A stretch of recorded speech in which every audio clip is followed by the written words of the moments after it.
নমস্কার, কেমন আছেন সবাই? আশা রাখছি ভালো আছেন। রিমিস ব্লগে আপনাদের সকলকে স্বাগত জানাই। সকালটা শুরু হলো ১ কাপ চা দিয়ে। তারপর ছাদে গিয়ে একটু গাছেদের যত্ন নিচ্ছিলাম। তো যত্ন নিতে গিয়ে দেখি আজকে ওয়েদারটা খুব সুন্দর, ফুরফুরে রোদ উঠেছে।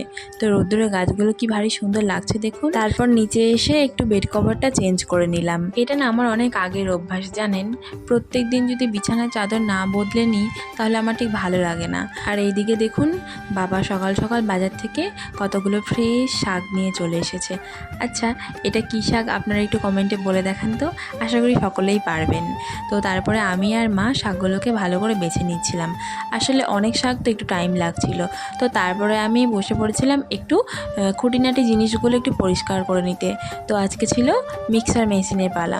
আমি তো মেশিনটা পরিষ্কার করে নিলাম, তারপর মায়ের পালা ছিল ফ্রিজটা পরিষ্কার করা।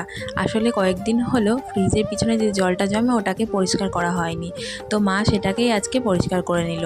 আর এইদিকে দেখুন কি সুন্দর লাগছে না জিনিসগুলো। এই জিনিসগুলোর মধ্যে আমার সবচেয়ে কোন জিনিসটা বেশি পছন্দ হয়েছে জানেন? এই প্রদীপটা। আসলে প্রদীপটার কালারটা যেমন ছিল তেমন দেখতেও সুন্দর ছিল। আর এই সিঁদুর কৌটোটাও অনেক সুন্দর ছিল, দেখুন ভেতরে কতটা জায়গা ছিল। আর তারপরে মা নিয়েছিল একটা শঙ্খটাও ভারী ভালো ছিল। আর তারপরে নিয়েছিল একটা ধূপদানি। আসলে এটা ঘর সাজানোর জিনিস মনে হচ্ছে, কিন্তু না, এটা আসলে একটা ধূপদানি। আজকের ব্লগটা এতটাই। তো সবাই ভালো থাকবেন, সুস্থ থাকবেন, নিজেদের খেয়াল রাখবেন। দেখা হচ্ছে পরবর্তী ব্লগে। টাটা।